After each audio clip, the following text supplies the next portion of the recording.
Salut tout le monde, bon j'espère que vous allez bien, j'espère que vous êtes en pleine forme. On est toujours sous le soleil, je suis toujours en Haute-Savoie, je suis toujours dans le secteur du Roblochon. Et là je suis arrivé dans une super belle exploitation. Il y a un roto 24 postes qui est en route en haut, la traite vient de se lancer donc on va aller voir ça. Mais pour vous donner quelques chiffres, il y a 180 hectares ici sur cette exploitation là, il y a 50 hectares en alpage. Donc là, c'est tous les genisses qui montent à la bonne saison dans les montagnes pour aller pâturer.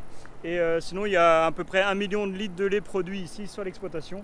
Donc voilà, une belle structure, un magnifique bâtiment, un roto qui a 2 ans et demi. Donc on va aller voir ça maintenant.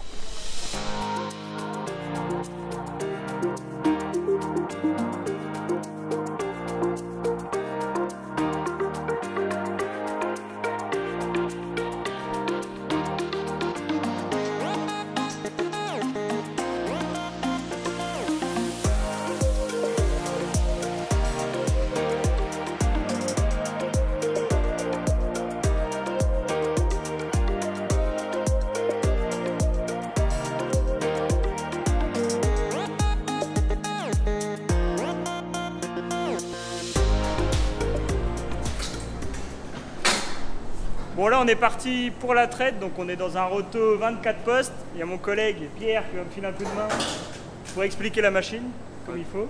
Okay, bonjour à tous. En fait on est sur un manège de traite 24 postes intérieur Magnum 40 avec un séquencement des vaches pour l'apprentissage. Comme vous pouvez voir la porte à l'entrée. Cette porte elle va faire rentrer tous les génies, vont rentrer une par une avec un système de cellule qui va détecter la vache si elle est bien sur la plateforme. Une fois qu'elle est sur la plateforme repart et tourne. Ok. Donc c'est la porte qui gère la rotation de la plateforme. Alors la porte, c'est surtout la cellule qui est en haut en fait, qui va gérer. Okay. Parce que la plateforme en fait, elle est gérée par un encodeur et on a vraiment la précision au niveau positionnement. C'est à tout moment où est la vache. Ah ouais, ok. C'est surtout pour la connaître en fait quand la vache va arriver en fin de traite, elle ne va jamais s'arrêter. Le encodeur ne va jamais s'arrêter en fait avec une vache qui sera positionnée vers la sortie. Il y aura tout son visage devant et la vache qui sera en train de se traite sera derrière. Pour qu'elle soit calme. Qu'elle ne soit pas en fait à voir la sortie et justement. Ouais, qu'elle veuille le tracer, sachant qu'elle est encore bloquée dans le roto. Quoi. Voilà, Okay. Elle sera cachée derrière la vache qui est devant. Ok, donc là il y a 130 vaches en tout sur l'exploitation, grosso modo à la traite. Et donc roto qui a été installé il y a 3 ans maintenant, en 2021. Oui. Et donc il y a aussi des griffes Apollo, ça s'appelle. Donc c'est des griffes qui font le trempage en même temps. Donc là, on est aussi en système Roblochon, d'où l'intérêt d'avoir installé un roto, c'est que les éleveurs veulent traire leurs vaches tout simplement. Et en termes de qualité de lait aussi, voilà, comme ça ils ont un œil sur ce qu'ils font. Et donc en termes de protocole, donc il y a une lavette par vache. Après il y a les premiers jets d'effectuer et après on va brancher l'animal. Donc voilà, c'est un protocole strict parce qu'il faut une qualité de lait exemplaire ici en Roblochon. Et après en fait les griffes vont venir faire le trempage toutes seules, vache par vache. Il n'y a pas besoin de revenir après derrière les animaux, une fois que la traite est finie, quoi. Donc là on est parti pour la traite et bon ça donne un peu le tournis quand on n'a pas l'habitude d'être à l'intérieur du roto. Mais après on va aller en dessous voir aussi l'installation parce que l'entrée du roto se fait. Alors là il y aura un ascenseur qui va être installé bientôt à part. Mais sinon il y a un escalier là et comme ça on rentre à l'intérieur du roto et on est dans de bonnes conditions, c'est très lumineux, c'est agréable et donc là on est parti pour la traite tranquillement dans le roto. La griffe Apollo, donc déjà c'est un gain de temps parce qu'on peut se permettre de traire tout seul. Et au niveau qualité du lait, quoi. La vache, ça la trempe, ça désinfecte les griffes, donc on n'a pas de risque de contamination d'une vache à une autre quand il y a des mammites. Donc en lait cru, c'est ce que j'expliquais, ça devrait être obligatoire. Okay. Une vache qui débranche, le vide d'air se coupe, ça aspire pas la merde. Ouais, il n'y a pas d'aspiration, quoi, même au niveau du branchement. Non, aucune. Il n'y a pas de sifflement, quoi. Aucune. Ouais. Et malgré une griffe qui est quand même imposante et un peu lourde, on a plus problème de vache. Des fois, les griffes, elles tombent, ça souffle. Ouais. Nous, on a plus ce souci là aujourd'hui. Ouais, elle tient bien au niveau de la mamelle. Et... Oui. Et pas de sifflement, mais c'est vrai qu'une griffe qui tombe, elle se met à aspirer. S'il faut courir de l'autre côté du roto, bah, c'est vite une, c'est une perte de temps. C'est une perte de temps. Aussi en termes de qualité de lait, c'est pas l'idéal. C'est vrai que s'il y a plus de... Après, je pense que les bras aident aussi beaucoup au maintien de la griffe. Ouais, ok. Et aussi, ça évite une deuxième manip derrière, quoi. Oui, c'est et qu'une quand fois que elle c'est débranche, branché... ça tombe pas sur le quai, quoi. Ouais, ouais.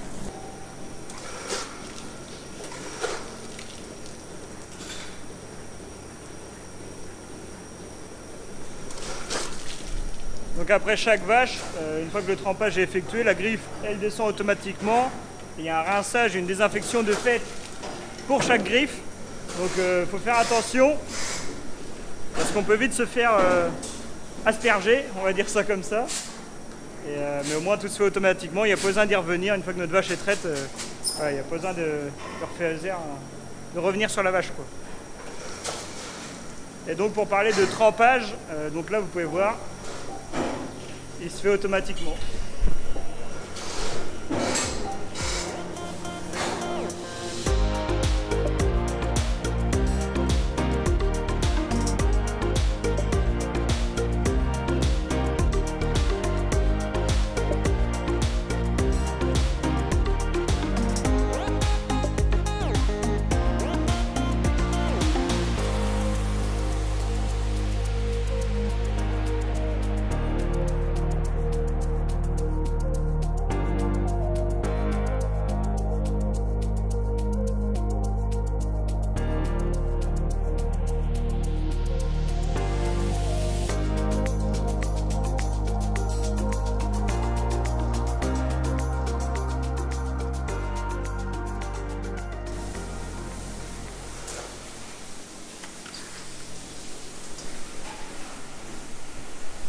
Tac, ça y est, la traite est déjà finie, ça va durer 1 heure, même pas 1 heure et quart, donc ça va super vite. Donc là ils ont attaqué le lavage, et donc là on va faire un tour ensemble de l'élevage, voir le bâtiment, le séchoir, voilà, tout ce qu'il y a autour de la ferme.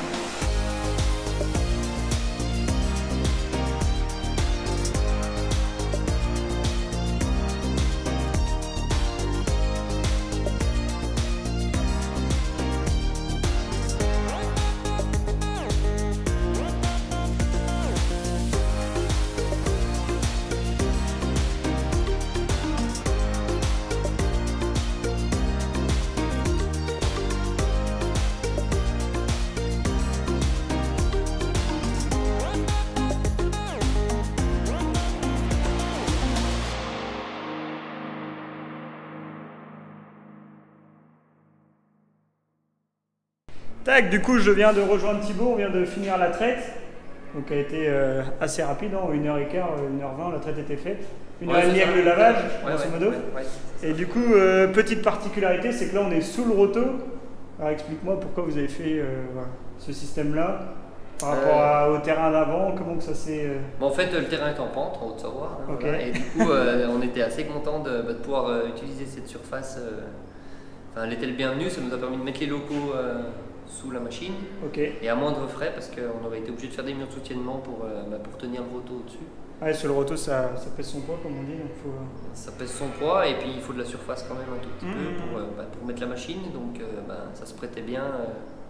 Ouais, en termes d'aménagement de bâtiment et... Voilà, puis en fait c'est un bâtiment qui n'est pas si cher que ça, puisque comme il nous fallait un mur de soutiennement, au final ça n'a pas forcément fait beaucoup plus de béton.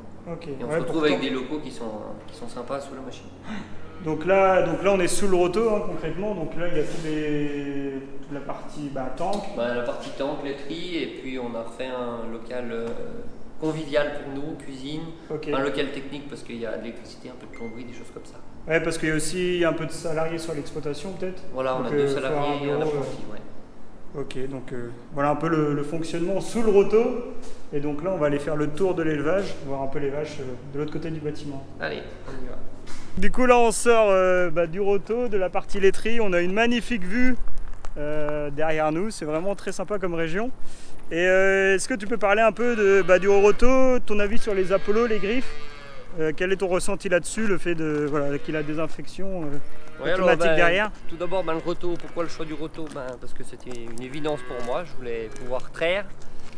Moi, pas de robot. Et pas forcément le robot parce que c'était pas mon dada, mais je suis pas contre. Et puis parce que je voulais un peu de cadence quand même, et c'est une traite qui va bien. Enfin, c'est calme, on est bien pour traire dedans. On a le temps de voir les vaches. Voilà, et en plus on a ajouté le système Apollo. Alors c'est vrai que c'est un petit peu cher, faut pas se le cacher, mais ça fait un sacré boulot. Ça nous permet de ne faire que la préparation et le branchement des vaches. Ouais. Et puis au niveau qualité du lait, je pense qu'on apporte quand même quelque chose, un vrai plus.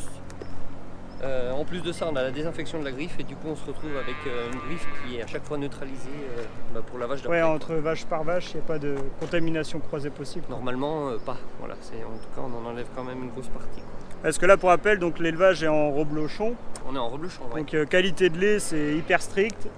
C'est plus strict. que du Supera qu'il faut, non, mais par rapport à nos zones c'est pas un lait standard, plus conventionnelles. Ouais, bien sûr, ouais. Là, il faut une qualité de lait avec un cahier des charges quand même hyper strict, quoi. Voilà, ouais, on est bien plus vigilant. On travaille avec du lait cru, donc il faut quand même faire attention à ce qu'on fait. Ouais. Et en plus, on est avec des animaux qui pâturent quand même, donc on veut un lait nature avec un lait de qualité, un petit peu laboratoire quand même, quoi. Il faut au niveau sanitaire, il faut qu'on soit vigilant. Ouais. Et donc là, on est monté, on est arrivé devant le bâtiment qui est quand même assez imposant, je trouve. Comme ça. Ouais, c'est un bâtiment. Ouais. Et donc en dessous, on retrouve la partie donc vaches laitières. Donc on a les vaches laitières, on a les vaches taries, et on a du stockage à foin, foin ventilé en vrac. Voilà. Ok.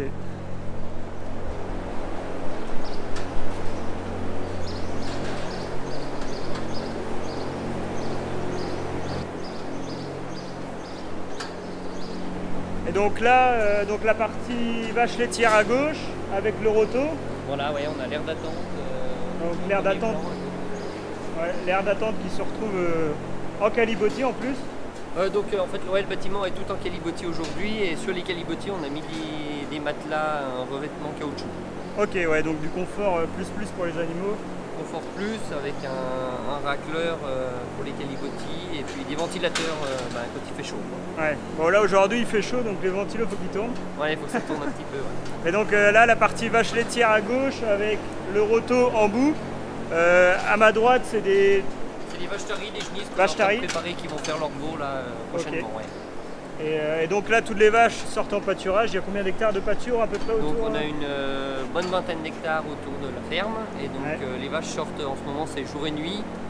Et puis on fait un affouragement d'herbe parce que c'est vrai qu'on sort d'une grosse période de pluie.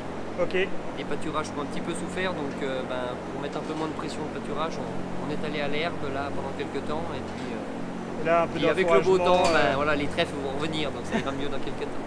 Ouais, donc là c'est vraiment j'ai envie de dire la particularité de la région, c'est que il n'y a pas le droit au fourrage fermenté, donc c'est que du foin, que de la coupe directe, sinon de l'enfouragement vert, quoi.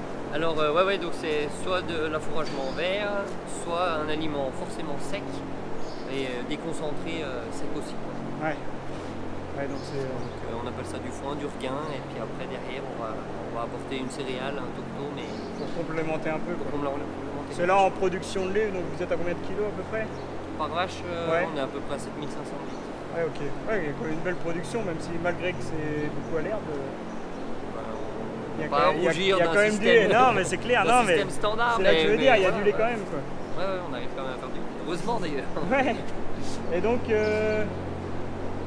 y a le séchoir en grange qui est partout, qui est sur la partie droite du bâtiment aussi. Oui. Donc là, je vois, mais il y a carrément un séchoir au-dessus des vaches. On a, avec un plancher, ouais. Ok. Et donc, tout le système, ça fonctionne comment? C'est électrique, non? Alors, non, il y a celui-là, on prend en route, donc on va le mettre l'année prochaine. Pour l'instant, c'est que du stockage et il n'y a pas de ventilateur. Les seuls ventilateurs, on a 3 cellules qui sèchent ici. Ok. Ouais, donc il y a un peu de volume de fond de rentrée là. On a à peu près 4000 m3 de stockage. Ouais. Et donc, les périodes de foin, c'est des grosses périodes pour vous en termes de travaux. Il y a combien de coupes à peu près par... On arrive à faire, suivant les années, entre 3 et 4 coupes. Parfois 5 quand ça va bien. Ok. Donc, avec la grosse griffe là-haut, là. Ouais, on a une griffe. J'ai testé ça ce matin. Enfin, ce matin ou la semaine dernière pour vous. C'est vrai qu'au niveau hauteur, là, je sais pas combien il y a de mètres de haut, mais c'est une habitude à prendre, comme. Ouais, on est à 11 mètres. Ouais. C'est vrai que, en plus, oui, il y a l'escalier qui est là-bas. Ouais. Ouais, c'est assez impressionnant quand même. On n'a pas ça par chez nous. Tac. Et du coup là les vaches en termes de confort elles sont en logette avec le DAC. Logette avec des matelas, ouais, voilà. Matelas, ouais.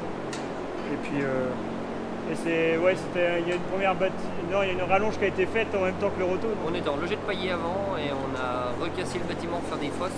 Ouais. Et on est repassé en calibotis parce que ça ne nous convenait pas et on fait en calibotis. Ok. Et tiens, le temps que j'y pense, en temps de travail aujourd'hui, c'est quoi vos horaires à peu près Eh ben, la première traite du matin, on a fait le choix de la faire un petit peu vite, c'est-à-dire à 4h30. 4h30 le matin? Oui. Ah oui, il faut décoller de bonne heure quand même. Ouais, on attaque un petit peu tôt, mais ça nous permet d'avoir des journées efficaces après derrière. Ouais. Et puis on essaye de finir assez vite aussi le soir, donc autour de 6h30, 7h, pour aussi avoir une vie de famille, parce que c'est aussi important. Et voilà, à la mesure du possible. Alors, aussi de temps en temps des journées qui dépassent un petit peu ces horaires-là, mais... Ouais, s'il y a le rush du boulot, l'effort et tout, faut y aller. Et... On essaye quand même de s'y tenir un tout petit peu. Voilà. Est-ce que du coup, pour rappel, vous êtes du coup mari et femme sur la structure, plus on a 2 salariés et un apprenti. Ouais, donc en termes de gestion d'emploi du temps et tout ça, c'est vrai qu'il faut être... Alors, on essaye, voilà, après on n'est pas une entreprise non plus, mais il faut... Oui, il faut à peu près cadrer les choses quand même. Il faut un peu de souplesse et puis il faut à la fois quand même un peu de rigueur. Ouais. Ok, bah, je te remercie. Bon, je vais rejoindre ta compagne, je crois qu'elle est partie voir un bâtiment un petit peu particulier. C'est une autre traite, mais pas pour les vaches. Vous verrez ça.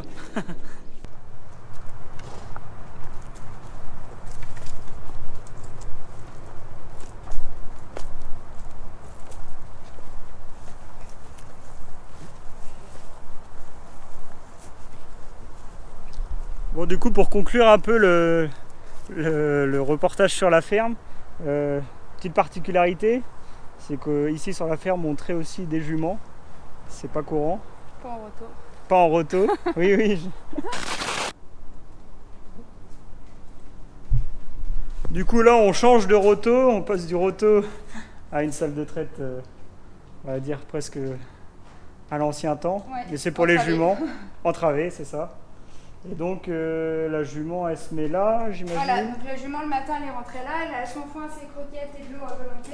Ok. Et en fait les poulains sont dans l'air paillé juste en dessous. Ah ouais, donc ils ont un visuel sur les poulains quoi. Ah, les mères ont le visuel sur le poulain et les poulains ont le visuel sur les mères quoi. Et ça c'est hyper important en fait pour que la jument donne son lait. Déjà pour pas que la jument elle stresse, pour pas que le poulain il stresse avec nous. Tu viens pendant que je traite, les poulains ils dorment, les juments elles mangent. Il n'y en a pas un qui appelle l'autre, quoi. Il y a vraiment zéro stress. Et puis ils ont un râtelier dehors avec foin en volonté. Donc l'hiver ils sont tous les jours là. Ouais. Et puis là ils sont là que pendant la traite, puis après ils retournent dehors. Ouais, donc il y a vraiment un bâtiment qui a été conçu pour ça quoi. Oui. Sinon après on aurait pu faire à l'ancienne, dans des barrières et tout, mais au niveau sécurité et puis confort de travail. Et pour brancher une jument, ça a un peu de caractère j'imagine, non? Pas du tout. Pas du tout. Je préfère être sans jument que sans vache. Ok, ah ouais, je suis surpris. C'est hyper gentil. D'accord. Même là j'en ai une que j'avais achetée à 6 mois, donc elle avait jamais été traite. Ouais. Elles ont l'habitude du poulain qui tète. Et puis après c'est la confiance quoi. Il y a une confiance avec le cheval qu'on n'a pas avec la vache. Relationnel. Ouais, c'est différent. Donc voilà, sacrée installation, je pensais pas voir ça aujourd'hui, mais c'est quand même sympa à découvrir. Et donc, est-ce que tu peux expliquer un peu l'activité Oui. L'activité, moi je me suis lancée en 2018. Ok. Voilà, moi je suis passionnée des chevaux depuis toujours. Je me suis installée sur la ferme en 2018. Et puis je voulais avoir une activité qui tourne autour du cheval. D'accord. Donc un jour on s'est dit on traite des vaches, donc pourquoi pas traire des chevaux. Voilà. Pourquoi pas? Pourquoi pas. Donc du coup on s'est lancé, enfin je me suis lancée. Et aujourd'hui j'ai 6 juments à la traite. J'ai un étalon reproducteur aussi. Les chevaux vivent en troupeau, la reproduction se fait en liberté. Ouais. Voilà, totalement naturel. Pas de contraintes. Et le lait est transformé sur la ferme Donc il est congelé après la traite pour boire. J'ai beaucoup de personnes âgées, nourrissons intolérants au lait de vache. Beaucoup de personnes en chimiothérapie aussi. Ok, ouais, est-ce que je crois que c'est un niveau système immunitaire, c'est un booster de... Le lait de jument, c'est un médicament naturel. Ok. Et voilà, surtout en chimiothérapie, ça va... Surtout les effets secondaires, quoi. D'accord. Tout ce qui est nausée, fatigue. Donc j'ai beaucoup de personnes comme ça. Et puis après, donc, j'ai une partie cosmétique. Donc là, j'emmène mon lait chez un savonnier qui me fait mes savons. Savonnerie Marinelle à Marin. D'accord. Et puis là, j'ai rencontré une dame il y a quelques mois, là, Nanska, c'est un laboratoire qui est à côté de Fémilly, par là-bas. Et elle, on est en train de développer la gamme cosmétique plus élaborée, tout ce qui est crème pour le corps, crème pour le visage. Ok, ouais, donc ça devient une vraie activité à part entière de la, voilà. De la partie, on va dire, vache reblochon, quoi. Oui. C'est vraiment oui. Une activité à part entière et ouais, complètement qui est en train de se développer en fait petit à petit. Et bah, je développe au début, donc j'avais fait de la glace. J'étais partie sur le côté alimentaire.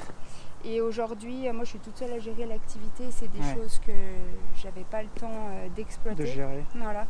Du coup, je développe plus la gamme cosmétique. Okay. Voilà, qui demande quand même moins de temps.